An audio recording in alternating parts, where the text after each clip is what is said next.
to the Mountainside Podcast, and our guest for this episode is Ben Malament from the band the California Honeydrops. We were able to catch up with Ben before this weekend, where the California Honeydrops will be headlining at the Hops and Drops Craft Beer and Music Festival happening right here in Colorado. I really enjoyed recording with Ben today. We dove deep into the band's origin story and how they like to spend some of their free time when they're on the road. If you haven't heard the California Honeydrops before, I strongly suggest go and download some of their music. They've turned into one of my go-to feel-good bands, and this was a great episode. I hope you enjoy the conversation.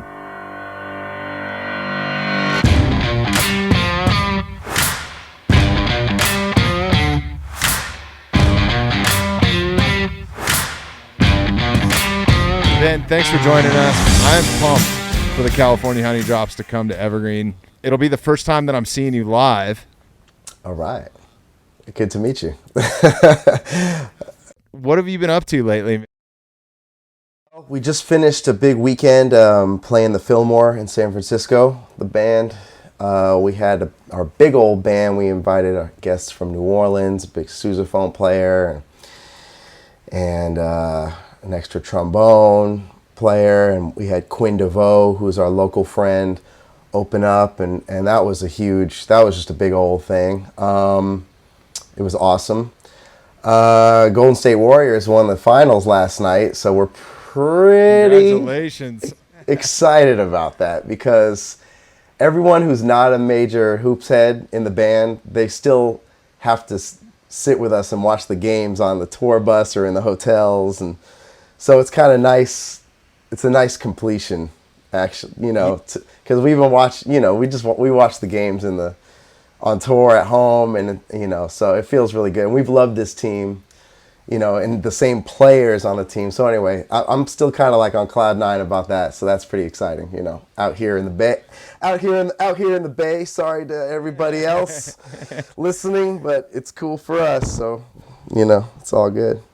No, that's awesome, man. I watched it last night, and we've watched the whole series, me and my son, and he's adamant about it. And I've watched Golden State go a couple times, so it's cool. I like that team. I liked, Steph and Draymond and all those guys. I love seeing them crush it again. So super rad. But have you been touring a lot lately, or have you been at home for a little bit?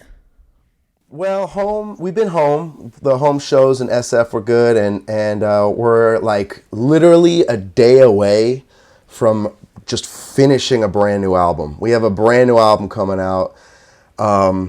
Lech, our singer, main songwriter, trumpet player, leader man, is currently is camping, and but there's plenty. We've all been doing so much, and he's getting back tomorrow or tonight, and we're finalizing the track order, like the final edits, and we're very excited because the album is awesome. And so all our home time, all our extra time, even time on the road, we've been spending finishing the mixes, overdubbing, and the new album's going to be called Soft Spot. This might be your exclusive.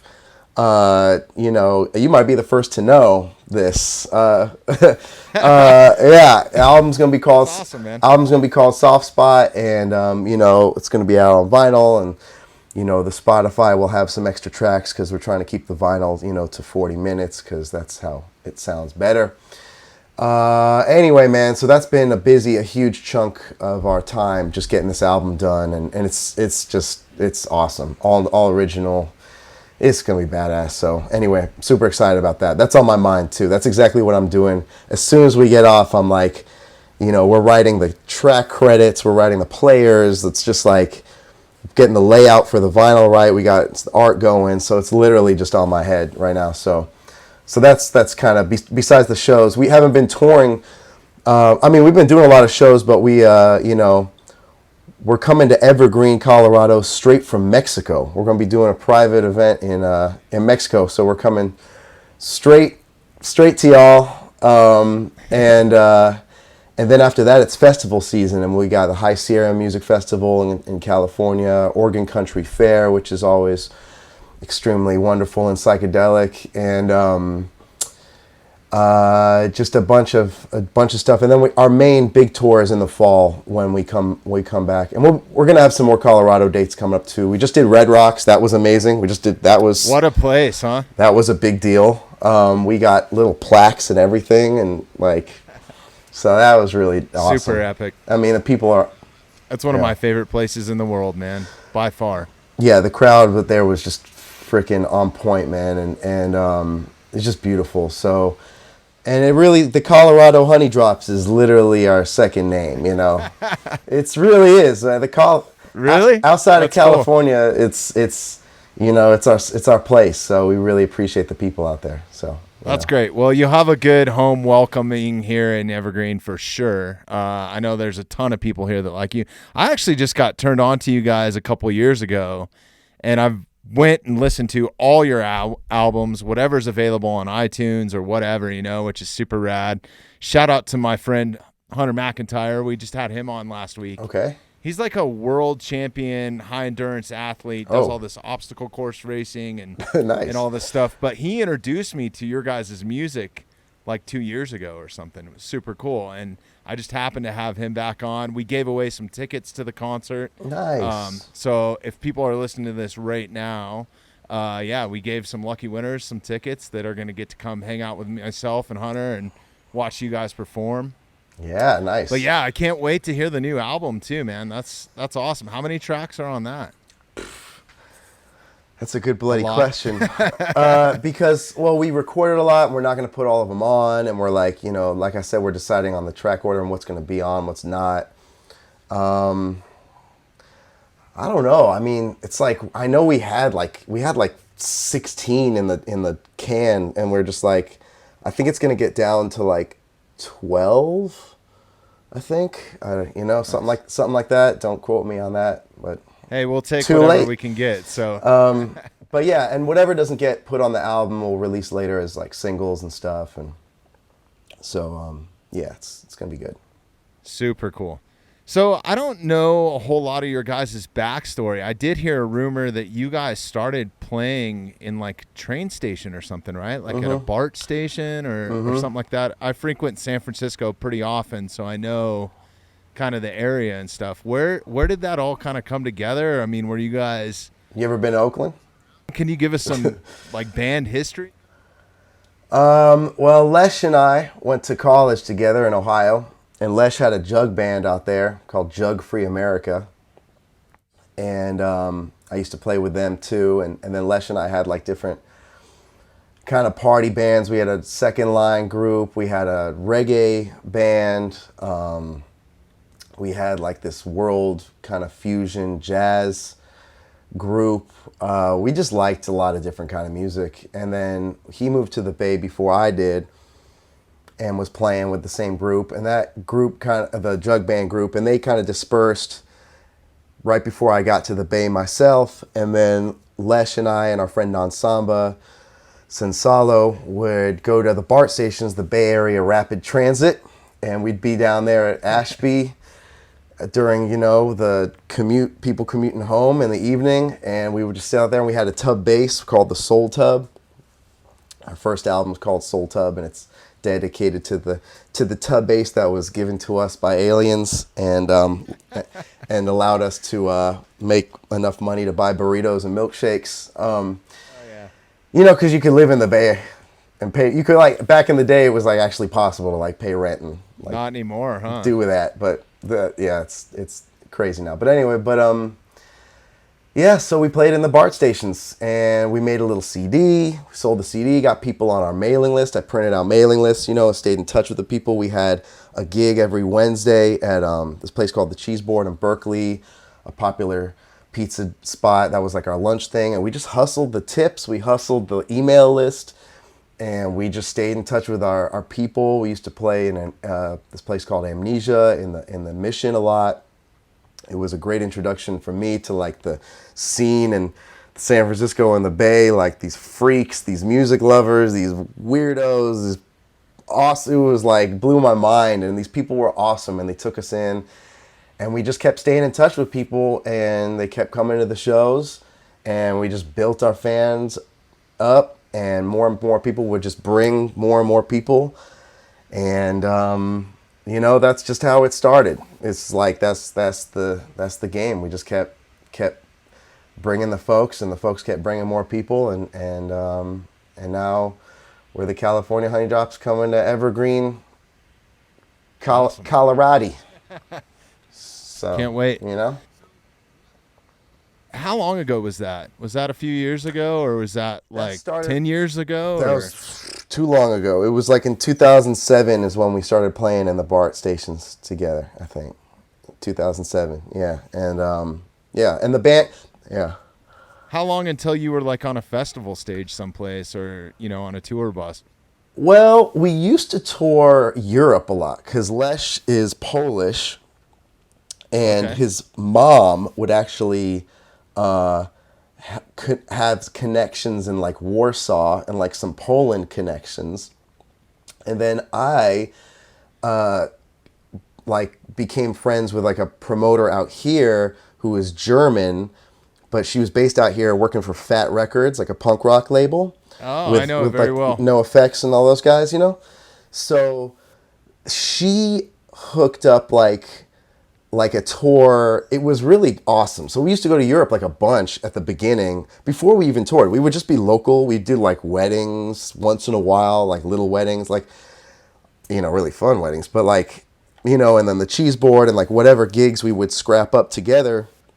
But our only touring really back then was we would go to Europe like once in a while and play like these awesome little venues throughout like Germany and Netherlands and Belgium and Poland, and so we were even in the early days we were getting on the trains, throwing like the Soul Tub, the bucket up on these trains, and people were looking at us like crazy.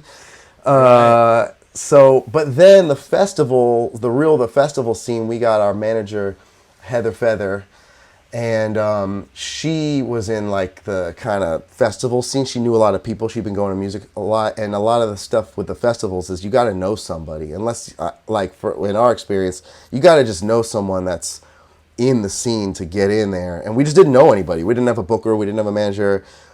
We could bring people. We'd obviously give them a good time, but unless you know somebody, then they're not going to really give you the time. That's just how it goes. Right. And Heather knew people, and she was like, she was just kind of joining us she had never managed a band, but she believed in us, and she's just like, let's, this was around 2012, I guess, and she was just like, give these cats a chance, and we just blew it out the water. You can look up our first High Sierra Music Festival. If you look up Honeydrops in the Vaudeville tent, look up that video. Is that on YouTube? Yeah, there's some short clips, and we got the people like level 10. Like, it was just awesome. And yeah, so it was a great, so we had a good splash in the festival scene, and since then we've been just trying to keep trying to prove ourselves. We're just trying to have a good time, trying to get people having a good time. Well, I feel like your music and your guys' vibe, you could almost step in front of any band and open for them, maybe short of Slayer or something like that. But dude, I would open for still Slayer. Even be received there. Hell yeah, definitely. Yeah, definitely. I know I've been around the music business my whole life. That's actually on the production side of stuff. That's right out of high school. I dove right into that and started touring around all the world. So I've been like to a bunch of those festivals that you guys have probably been to over in Europe, and I've been to High Sierras with some bands and stuff like that. And it's super cool vibe being in that whole little festival run. It's a lot of fun because you're around a bunch of other like-minded people and musicians and stuff. So diving back into your career, did you play music before this, or is this the first band that you were ever in, or have you been playing music like since you were a kid? Like, what's your kind of backstory? Yeah, I honestly didn't think I'd be doing music for a living, but I always knew I'd be doing music. And I grew up in Los Angeles, and my father was a musician. He was a pianist and like a composer and arranger, and he played like R&B. He kind of played everything, and he In middle school, like I was in the percussion ensemble, and my buddies had a band, and I was like, I want to play with you guys. And they're like, well, if you play drums, we'll play together. And I was like, cool. And then after my bar mitzvah, I got a drum set and Nice. we'd started a band, and we were buddies ever since. And my dad was super supportive, and he changed the little like storage unit at his house, put carpet in it and the air condition, and that became the drum room. And that was in North Hollywood, California, in the valley. And we Nice. like lived in that drum room, and everyone that's ever gone to that drum room and like played is still playing music today in different bands, including the Expanders, a reggae band out of Southern California. and Yep. and just like so many people. And so I've been playing music. So I was just always a band guy, and I always see live. I would just go to every live show I could possibly go to. And I grew up going to all the punk and the ska and huge reggae ska scene in LA, like so influential, and just all the great bands of the time. So live music was like I was breathing it, you know. I just loved bands. Like I just love, and I loved the idea of being in a band. And so that's kind of that was started when I was 13. So, and I've just been doing different things, and in music since then. And so being in a band with like Lech, like, I did different stuff in between, like playing music for a living. But when I moved here, it was like obvious that we were gonna like play music together, and like we had this great little chemistry, me and him in ensemble, and then Chris Burns on piano. And I was like, oh, this is a band, and we have a thing, and like every time we play, people love it, and like I have full like utmost confidence that we can go anywhere and give anybody a good time. It's like foolproof. So That's kind of what I was getting at. Like you could open up for Slayer, or what? we could. No, Yeah. anything is great, and that was kind of the cool thing, is like also those early tours in Europe, it was like this punk rock scene almost. So we were doing this punk rock, but then we'd also play like a traditional jazz festival in Switzerland, or we'd play a blues festival. And now we're playing all these like jam band festivals, but we're still in. And then when we're going and we're playing with Americana, and then we open for Alan Toussaint, Dr. John, B.B. King, Bonnie Raitt, like these people whose music we appreciate and love so much, but are also different genres, all the same at the same time. I always wanted to do a show with Toots and the Maytals. I thought that would have been like, I thought that would have been like, I've seen Toots a bunch before he passed, but like that would have been a cool one. But like you're saying, like Slayer, like whatever, like we're down. Like we're I was throwing that way out there, but we're you game, get what I'm saying. But we're game, you know what I'm saying? Yeah, It's yeah. like, I don't know, like, and I believe in it. And it's all about music, and it's all about bands. And our whole thing is like, we're not like pigeonholed in a genre. We don't want to be. We never wanted to be. That's not our thing.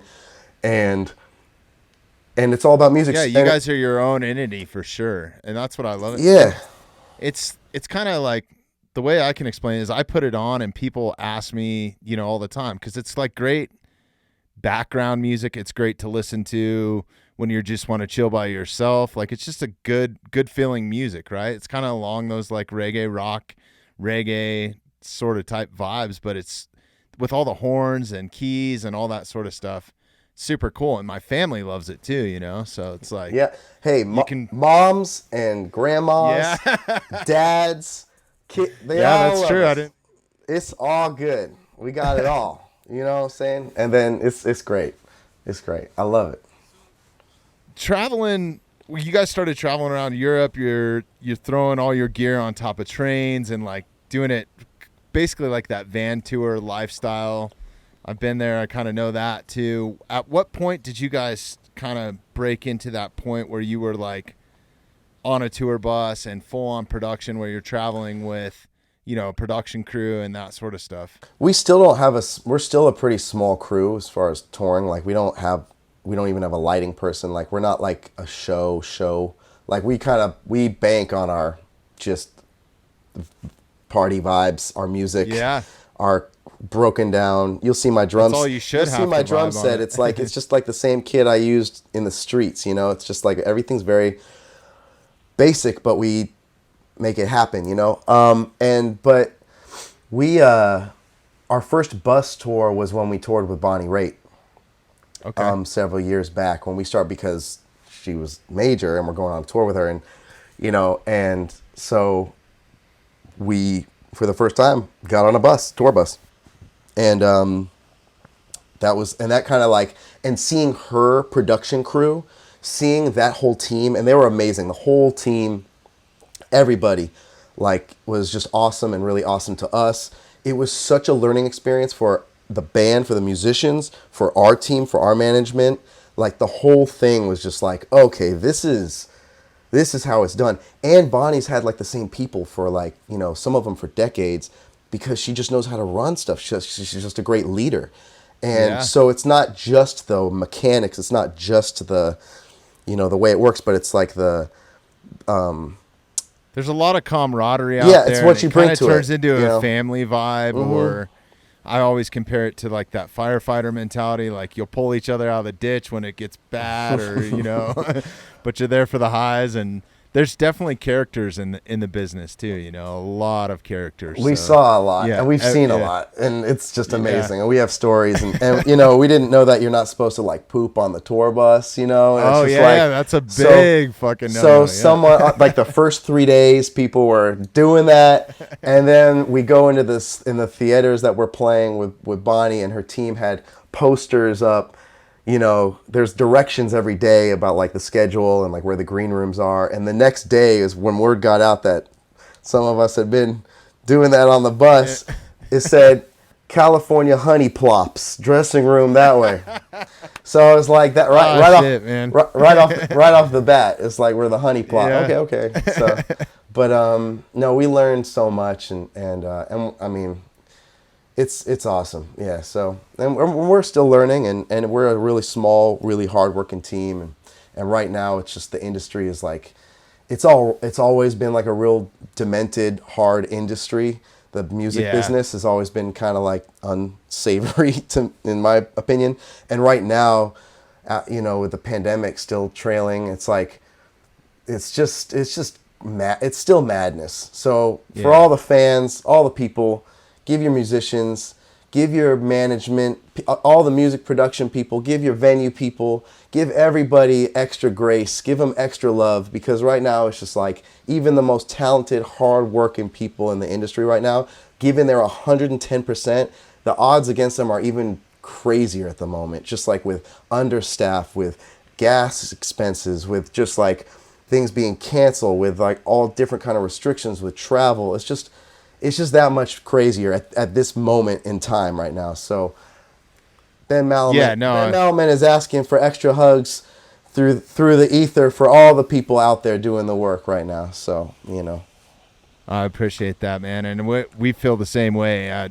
Coming from that industry, it was hit hard during COVID, like you're talking about billions and billions of dollars that were, people relied on, as a full-time job or a gig or whatever. And it was just, the rug was just kind of pulled out. It was kind of the forgotten industry a little bit, I think, there wasn't a whole lot of awareness about that or care, I kind of felt like during it.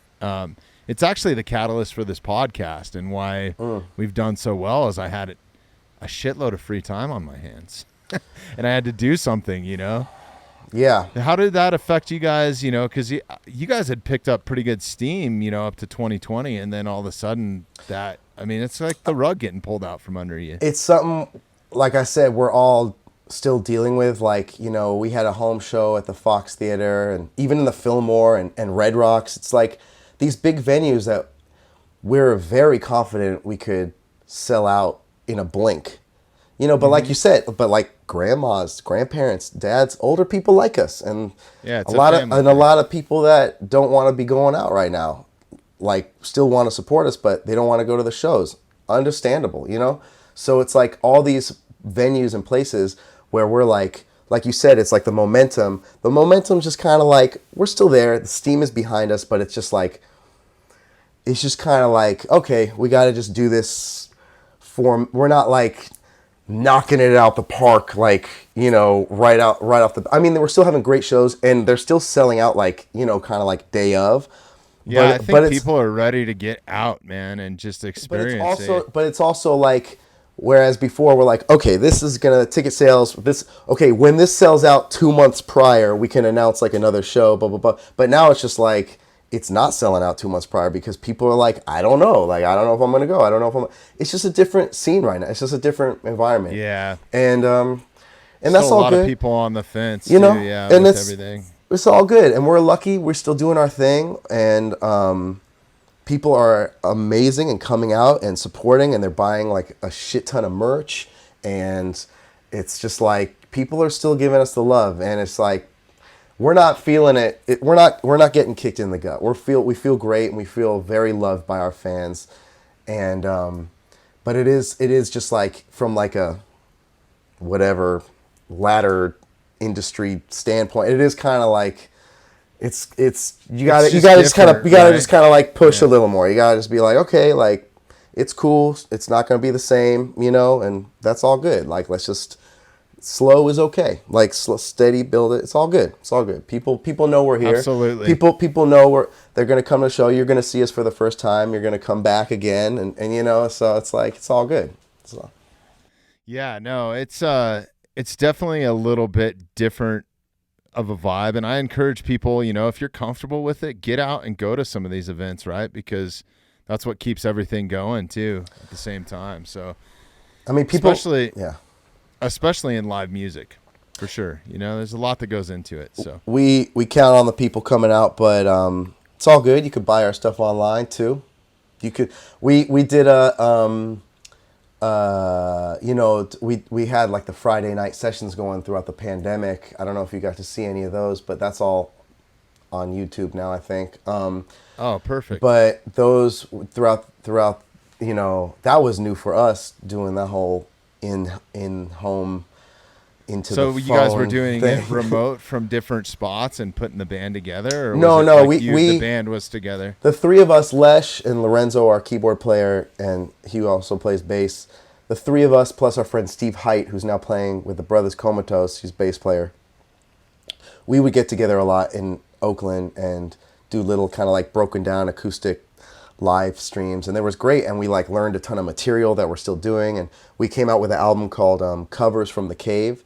That was our last release, and that has a ton of that material is a direct result of playing at home, just learning new songs with each other and recording at home. Like we got a tape machine at, you know, in the Blues Cave in our place in Oakland, and so that came out great, and we learned a lot about recording and like ourselves and whatever, you know.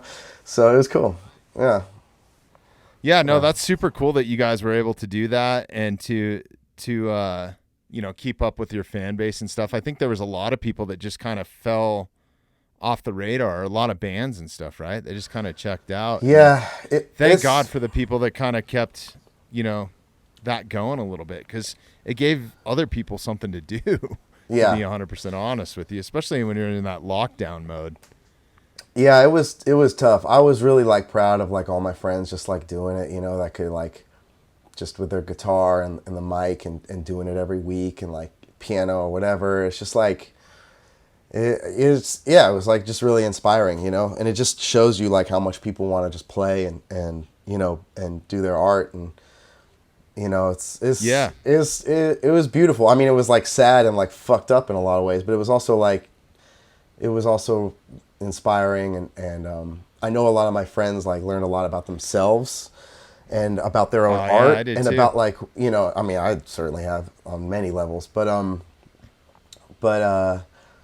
yeah, anyway, I think crazy. I have some friends, you know, that were in the business on the production side, and they've all anybody that wants to be in the music business on the production side has some sort of passion for music, or there's no reason to really be in it, to be 100% honest with you, because it's a lot of work, right? But a lot of those guys, they didn't have time to do stuff, so they started writing their own music, you know, picking up instruments. Like my buddy Sam, you know, he picked up the ukulele and started playing that. Like, and I know that doesn't compare to professional musicians, but yeah, no, I think a lot of people were able to find new things that they liked and enjoyed, and like if you want to look at the positive stuff that came out of it, you know, I think that was super cool. Yeah. And I was shocked by some of my friends and what they were producing and what they were putting out, some of the music that they were writing, you know, whether they were writing a book or whatever, photography, whatever they dove into was super cool just to see people evolve in that aspect, right? And I'm going to give a shout out to all those people in Radio Land that are doing all that and also raising their kid throughout all this too, because I did that. Yeah. I had my daughter was going through 5th grade at the time, and so I had my daughter Bayla at home, and just like anybody just finding the energy to like do your thing, to keep your head on and to give it to your kids, you know, your nieces, your nephews, whatever. Like I'm giving an extra shout out of love to all of you out there, because, you know, Me too. I'm just recognizing you because y'all are special and you're still here and your kids are stronger for that. So thank you to everybody out there doing that. Artists, home workers, whatever you did, you're special. So, you know. Absolutely. I feel exactly the same way, and I think you hit the nail on the head. So I don't want to dwell on COVID. We've done that enough over the last couple I know. You years, probably have like 30 and I'm sorry we went episodes on down that road, but No, it's I all think good. It's super cool what you guys did. Yeah. So I guess growing up musically, you mentioned punk rock being a little bit of an influence, going to some of those reggae rock bands and seeing live music and that sort of thing. Is there particular influences towards the band? I know that you guys do some covers, or I mean, I guess if we could dive into the band's influences, yeah, and let's then do your it. own personal ones too, man. Because I love going down Screw that road. COVID. Let's talk about the band. Man, I mean, that's the thing. The Honeydrops have been a band of musicians. It's like, that's a good quote. The Honeydrops has been a band of musicians. No, just different musicians throughout the years, and every time everyone comes in, everyone's bringing a different like palette to the table, and so it's like there's not just one influence, but like we love the old school rock steady ska, like Jamaican music. We love it. We love New Orleans R&B. We love New Orleans brass bands, Hot 8, Rebirth. You know, we love gospel, like Lech is like, you know, Ray Charles and Sam Cooke, Sister Rosetta Tharpe. Like, we love Johnny Guitar Watson. We love Sly and the Family Stone. We love Lorenzo has a whole slew of like 70s gospel, 70s, 80s gospel that I've never even heard, that's inside of his head that he brings to the table. And like, you know, Bo, our bass player, had a world fusion, like kind of progressive world fusion band, and you know, is a super. And Johnny Bones, our sax player, is like a Jelly Roll Morton, you know, freak, and like, you know, Lester Young, and you know, like, it's just the mixes that go into it is we just love it all, and we try to do it all justice in our, you know, if we cover it straight up, or if we just write our own music, which is blatantly influenced by the stuff. So it's like, you know, it's a lot of the tradition out of the African diaspora in different, you know, from different countries, you know, from whether it's the Caribbean, whether it's this country or South America, and you know, so we love it all, and we try to, you know, pay respect to it by, you know, with our music and with our efforts. Yeah, I think you guys do a great job of it. You know, so. One of my favorite albums of your guys is one of the more recent ones, and it's Call It Home. And my favorite track on that is, you know, Tell Me. I don't know. Oh, is nice. it Tell Me? Tell Me. I want to know. I don't know what. That's great. I love that you love that Yeah, track. no, I love that song. So I'm hoping that you guys will play it in Evergreen. So if I have a set list request, like, but no pressure either. Well, we don't make set lists. I don't know if you knew that about us either. So we don't make set lists. Every show is different. So no guarantee what we play, what we don't play. That's super fucking cool, man, because I've worked for a lot of artists and stuff that where it's the same show every night for a year and a half. No, right? we can't do that. No, we don't do that. I love that aspect, man. We don't do that. No, so is it a handwritten set list on the fly, or are you guys like communicating while you're playing and deciding? Mostly while we're playing. It's mostly just while we're playing. Yeah, we might have an idea of stuff that we want to get in, like an evergreen. I'm sure we'll try to get some of the new stuff in, and if we have special guests coming, we got to play some songs that are adapt with them, with the band, but it's mostly like the vibe, It's just how we do it. Sometimes we'll break it all the way down to the washboard and acoustic, and sometimes we won't. And sometimes we'll just come out the gate freaking hot, and like just crank it, and then other times we'll creep it up, and, so it's just it depends on the crowd is a huge part of our shows, and that's always been a part of who we are. It's like the crowd energy, it's like it's reciprocated. You can kind of that's how we do it, huh? Mm-hmm. Yeah. Oh yeah. That's how we do it. So that's super cool. That's a cool approach, man. There's not many bands that I've seen that do that on the fly. No, me neither. Yeah. And we do it well. I can't wait to see it. Yeah. I'm super pumped. So I guess diving into a little bit about what we do here. I've just grilled you on everything, fanboyed you here a little bit, but everything that we do here at the Mountainside is kind of outdoor based. It's to help raise some awareness. You'd mentioned you'd never been to Evergreen before. We're a small mountain community.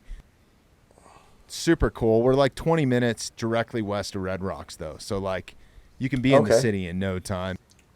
But it's a really cool vibe up here, man. It's, it's real art-oriented. There's a lot of musicians here. There's a few live music spots where you can go on a Friday or Saturday night and catch a band. There's a ton of art galleries. It's just that sort of community where a lot of it is based around art, I feel like, and it always has been. I grew up here. Great. But yeah, no, it's a cool spot. But are you an outdoors guy? I mean, do you get out and are you a hiker, or you ride a mountain bike? This is funny because like I'm like not the most outdoorsiest. I know our buddies at Icelandic Skis are like putting on the Hops Drops Festival. I don't ski. I learned how to ski like 2 years ago. Our percussion player Scott, who's a great skier, he lives in Colorado. He taught me on the bunny slope in Steamboat Springs. And I ruled the bunny slope. I was kicking ass. I felt great. I tried to take a video of me just to prove to the fellas, because everyone else was doing like whatever the other runs, and I was like, I gotta prove to them that I got this down, and I had like my phone, and it was like the ultimate dad video of just like the sky for like 15 minutes or whatever, like trying to be like, I'm doing it, guys, I'm doing it.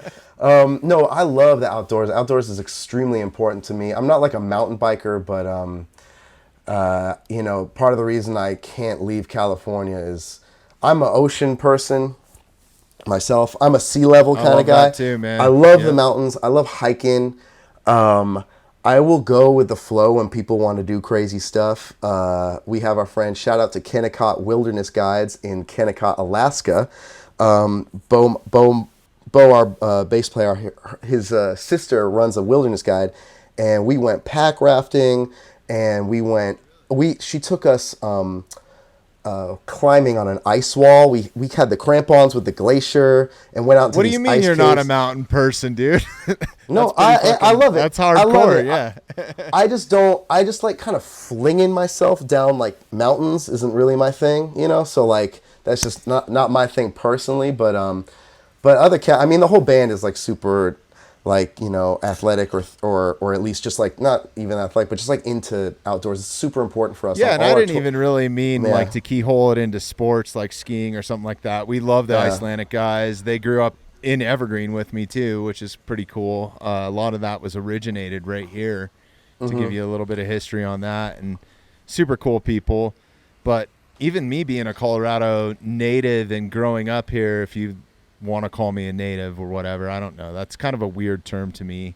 But a seventh generation person that grew up here, I don't ski on a regular basis. like maybe once every other year, just to remind myself, like, this is not really what I want to do here. But I love being outside. We have people from, professional rock climbers to, like I said, mountain bikers. We've had wildlife biologists in, like all that sort of stuff. So it's really just anybody that wants to experience the outdoors and is doing cool stuff, right? And with my music background, we've had quite a few bands. Occasionally I have friends that are stopping at Red Rocks or, some of the local little venues down here like the Ogden and some of those little theaters and stuff, which is super cool. So we kind of run the gamut on a bunch of stuff. But being up in Northern California, do you get out into any of those spots? Like, yeah, it's so beautiful up there, man. Like as much as we can. I took a meditation day at a secluded beach that I cannot give the location to. The locals would get pissed. Yeah, it's very important to me. And where I'm living right now in the East Bay, it's like, there's just hills, like there's like, it's just important for me to personally to get out as much as I possibly can into nature. And it's really, and Colorado holds a really special place in my heart for that, because we not only it's like I really kind of commune with the snow there. I get to like kind of dig that kind of aspect, but just in the fall, we'll be back in the fall too. Places like Crested Butte and Aspen and all around where the landscape change is completely. It's really gorgeous and has really moved me like quite a bit out there. So I feel very lucky, and we've played in Telluride. Awesome. And beautiful. We've gone on like epic, just freaking ridiculously awesome hikes out there, like just so badass, and like jumping into these waterfalls, and like it's just amazing. And that's a really important part of the band too. It's like on tons of tours, we got to make sure we're out. We get out. We got a day. We're going between Utah. Let's get out. Like, let's take the day, cool. And we do that all the time. That's like a regular part of the band for sure. So that's like getting out in nature is what you're getting at too, right? Or Oh yeah. Awesome. Getting out into nature. That's what I'm talking about. Yeah. Not just the clubs. Perfect. We'll go out and party, but like, we'll go out and hang and play and whatever. But like, you got the nature. The nature part is a crucial, I think, part of like us being able to survive the road, I would say. Yeah. Yeah, it's a good reset too, I think, mentally, like that's a big thing for me, like, and just get out into the wilderness and just do my thing, man, and not really have any sort of connection to the world, which is super cool. And it's a huge reset for me. But even just going out for a walk or a hike, or, taking the kids on a strider, little run or whatever we're doing, man, like just that little bit of time outside is super important.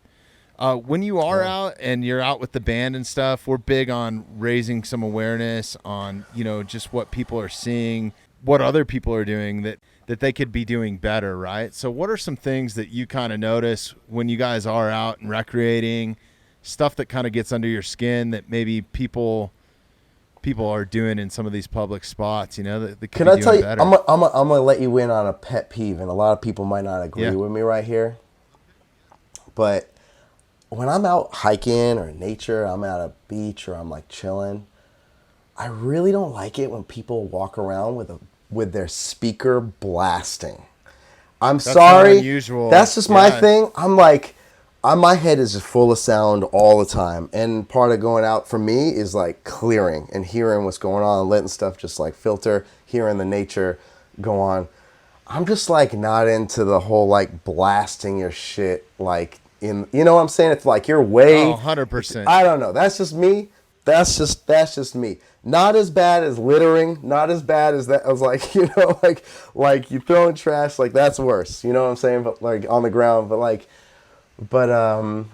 anyway. Yeah, that's no, just like I couldn't agree that's just like with a funny. you more, that's just like a funny pet peeve of mine. I'm just always. It always kind of gets under my skin. I'm just like, listen. Yeah, man. Can you listen just to keep that your another music time? to yourself? You know? Yeah. It's like I love Bad Bunny. I love whatever Sublime. Whatever. It's like just not here. Is that cool?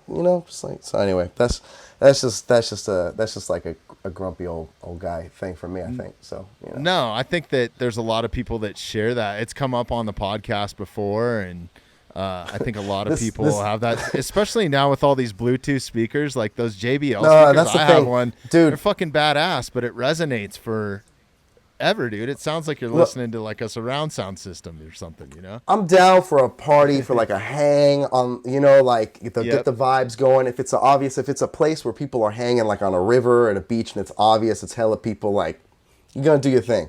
I was just at this like really nice like beach in Hawaii this past summer, and this dude brings a speaker like, so it's just like the size of a washing machine, man. And it's just like, and he just fucking plops it and he's just like, and cranks whatever. Like, it was like not, I didn't really like what he was pumping personally or whatever. Right. I wasn't feeling it. I was just like, oh, like, and I was just like, this motherfucker. And like, I'm trying to like chill with the fishies and shit. I'm trying to kick Right. it. You know what I'm saying? Like, it's all good, but like, it's all, and I was like, man. And then like, I see him, he's just kind of got this vibe going. And then like, I see him and he locked himself out of his car. And he has this whole epic, I'm watching him like deal with his car. And I'm like, that was karma, man. That was karma for blasting me out of the fishies, man. So anyway, it's kind of Yeah, fun. I don't know about Hawaii too much, but I know here in the state of Colorado, like Parks and Wildlife and Leave No Trace, they actually encourage you not to play your music, like when you're out in these parks or public lands and stuff, because it affects the wildlife too.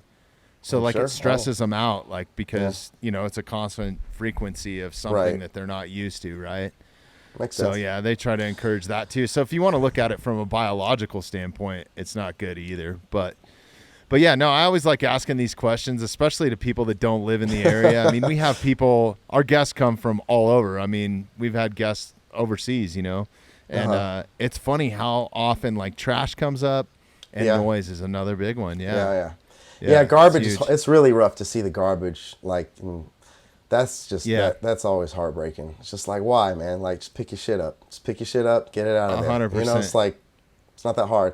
And out here, a big one is like the fires and stuff. I mean, Colorado's experiencing Oh it yeah, too. we're in the same boat, man. And it's like, just pay like- attention to fire bans and like all that sort of And stuff. you see, right? and you hear people doing fireworks and shit, and you're just like, dude, like, come on. Do you like, understand? Yeah. Like, come on. So anyway, that Yeah. kind of, that stuff's been, but if you're out there and you're just enjoying it, and it's all good.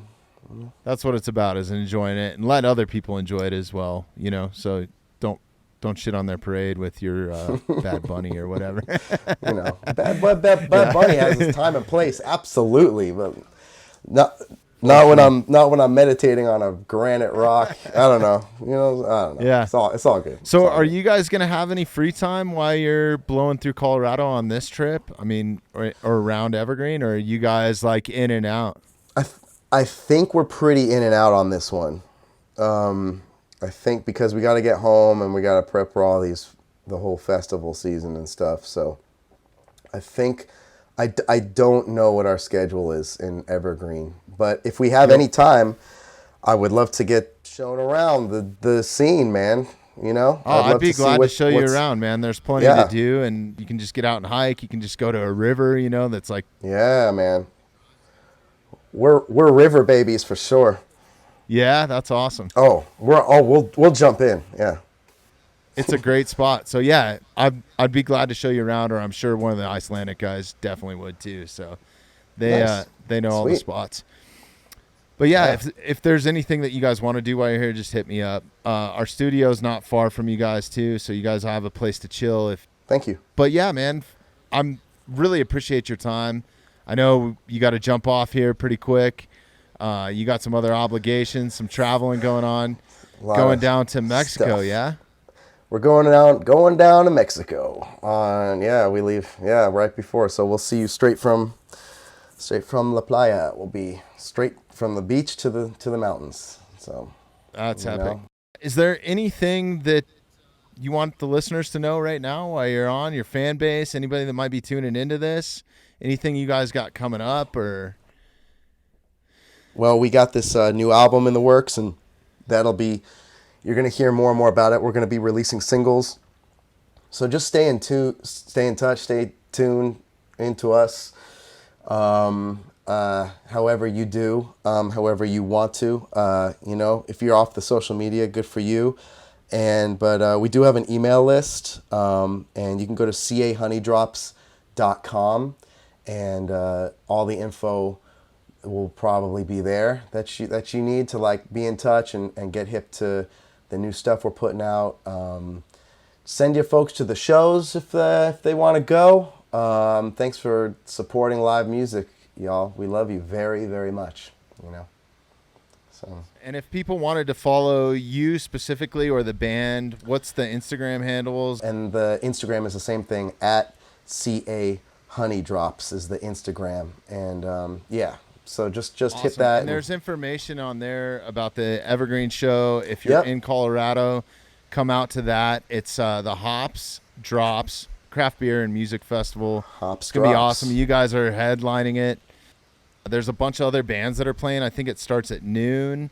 And I think you guys, I don't know what time you guys go on, but it goes up until like 9 or 10 o'clock or something like that. Yeah, we're stoked. And the web address, here, let me just pull this up real quick because I don't want to screw it up.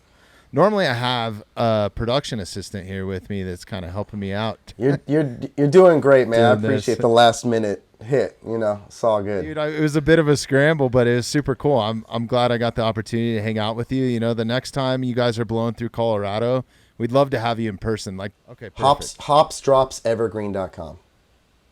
So yeah, if you want some more information on this, hopsdropsevergreen.com. There's ticket information there. There's a yoga thing going on. Come out, check it out. Come check out the California Honeydrops. Ben, we'll see you at the concert, man. I'm looking forward to it. Yeah, baby. I hope you like it, and look forward to meeting you. Thanks for your time. Safe travels, and we'll see you next week.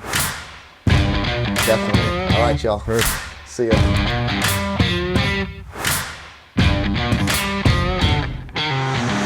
Thanks for listening to the Mountainside Podcast. If you haven't had a chance to do this already, please take a moment, follow, like, subscribe, or rate on whatever platform you catch the Mountainside Podcast at. Also, if you'd like some more information on upcoming episodes, safety tips, access to all of our affiliates, and all the badass discounts that we get here at the Mountainside Podcast, check out themountainsidepodcast.com.